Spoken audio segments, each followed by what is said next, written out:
kemungkinan kan juga akan berpengaruh ke post produksi untuk Betul lagi, betul banget. membuat satu single atau album gitu. Udah siap? Wah, pertanyaan yang aku tidak bayangkan.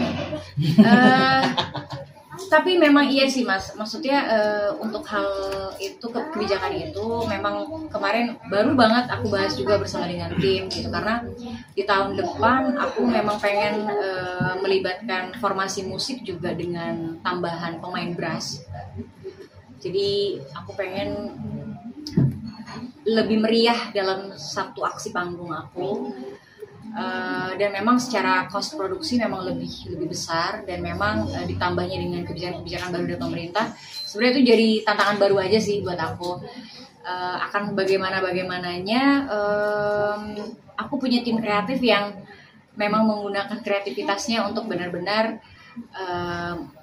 secara bijak untuk mengalokasikan dananya juga. Kita nggak pengen yang terlalu berlebihan bagaimana, karena aku pernah melalui produksi-produksi yang cukup besar, tapi ternyata aku kecewa kalau hasilnya sedikit gitu atau kurang gitu. Rasanya jadi kayak aduh udah melibatin banyak orang tapi kok hasilnya kurang ya.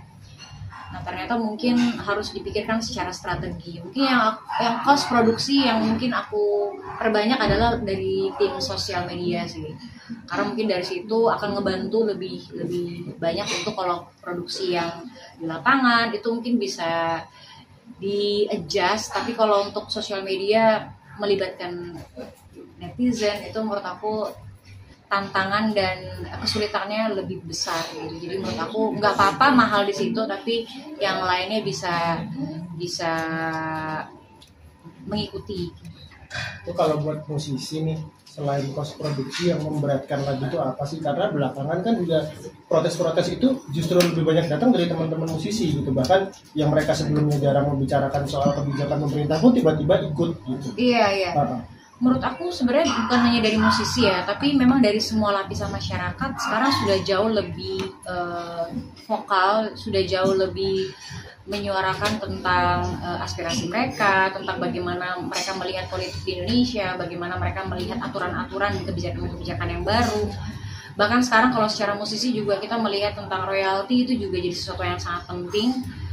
Menurut aku mau musisi atau bukan, tapi kita memang harus lebih melek dan terbuka dengan informasi gitu. Maksudnya aku juga belajar untuk, kalau zaman dulu mungkin aku lebih kayak udah aku serahin aja ke tim A, tim B, tim C gitu untuk menyesuaikan skill mereka gitu atau ekspertisi mereka. Tapi makin kesini aku ngerasa aku ini juga harus lebih melek gitu untuk benar-benar memahami tentang apa yang harus aku lakukan, apa yang nanti bisa ditahan, apa yang misalnya aku harus lebih peka dan lebih sensitif untuk ngecek semuanya, karena zaman sekarang juga segala hal bisa, kalau viral dikit semua pasti diproses gitu. Jadi aku lebih hati-hati juga. Aku sekarang bahkan nambah tim untuk ngurusin kayak misalnya bagian lawyer atau bagian apa untuk masalah karya-karya lagu aku gitu, karena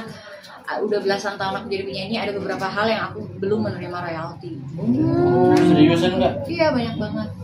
Berarti mengalami juga ya sama kayak yang kemarin ceritanya Mas Pio, let's say dia dalam setahun cuma dapat berapa ratus ribu. Ya. Nah kalau untuk nominal aku bahkan nggak tahu berapa nominal yang aku tahu. Bahkan yang aku bisa bayangkan adalah ketika aku ketemu orang dan orangnya cerita kayak, aduh lagunya di apa namanya di play di banyak tempat, terus kita sangat, aku juga ada lagu rohani gitu yang ternyata lagu rohani itu cukup menyebar luas juga, dan aku melihat sampai hari ini juga aku nggak tahu mau memperjuangkannya seperti apa, karena kalau